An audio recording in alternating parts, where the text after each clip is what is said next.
Hi everyone, welcome back to Baking with Matisse. As you may or may not have known, last week I passed 100 subscribers. I wanted to thank you all so much for your support in the process of me creating this channel. I've really enjoyed sharing my experience baking with you guys. And so, for this week, in honor of 100 subscribers, I wanted to test out the viral 100-hour brownies. If you haven't heard of these 100-hour brownies, Alvin from Tasty posted them on his channel a couple months back, and they've gotten close to 3 million views. I'm excited to try them out and see if they're really worth making or not. So, let's get right into it. To make these 100-hour brownies, I needed 2 sticks of unsalted butter, 1 tablespoon of espresso powder, a 30-gram coffee ice cube, 4 eggs, 1 tablespoon of vanilla, 2½ cups of sugar, a ½ cup of cocoa powder, and an additional 1 tablespoon of espresso powder, 1 tablespoon of salt, 8 ounces of melted dark chocolate, 1½ cups of flour, 3½ ounces of chopped milk chocolate, 3½ ounces of chopped dark chocolate, and an additional 6 ounces of chopped dark chocolate for the top. I started by browning the butter by melting it over medium heat, stirring until it started to turn brown. Once that happened, I removed it from the heat and whisked in the first tablespoon of espresso powder, followed by the coffee ice cube.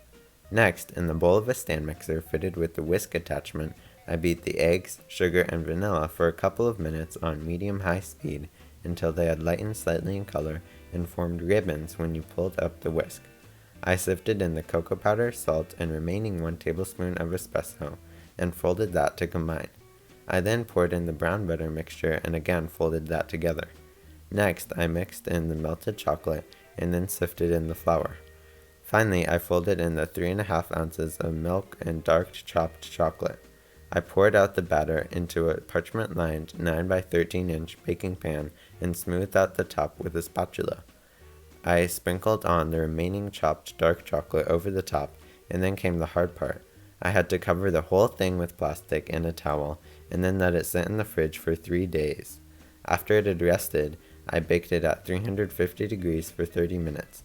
Then, after it came out of the oven, I had to immediately cover it in tin foil and put it into the freezer for 30 minutes, which apparently traps the moisture in the brownies, making them really moist.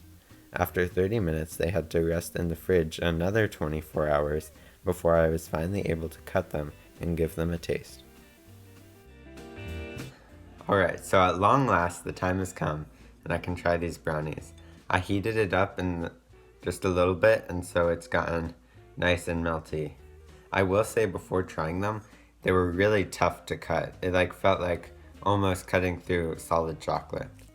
But let's see if these are worth it.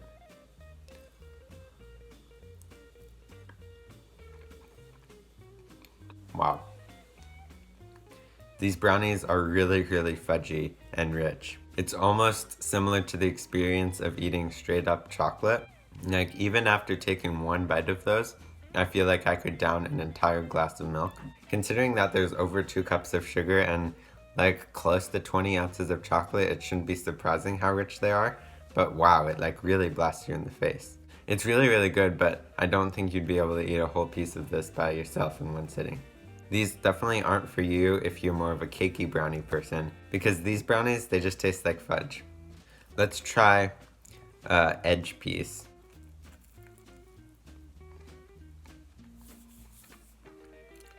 I'm not sure what you guys think about edge pieces, but that edge bite I had really helped by giving it a contrasting texture. The crispiness of the edge really paired well with that chocolate taste. Overall, these are definitely some of the best, most fudgy brownies that I've ever had. Are they worth the 100 hours it took to make them? I'm not sure. You can definitely make a really good brownie in less than 2 hours. And I'd be curious to see if you could cut back on some of the steps in this brownies process. For example, not letting it rest in the fridge for 3 days, maybe just 1 day. And maybe just letting it rest in the fridge a couple hours after baking instead of a whole nother day. That could still give you a really good product, but not take a whole 100 hours where you have to plan out when you want brownies 4 days ahead. Anyway, thank you all so much for watching this week's video, and thank you for helping me get to 100 subscribers. It really means a lot that you guys are enjoying watching my videos. In the next few weeks, I'll be trying more of Claire's recipes from her book Dessert Person, so stay tuned for more of that. As always, be sure to leave a like, comment, and subscribe for more, and I'll see you all next time.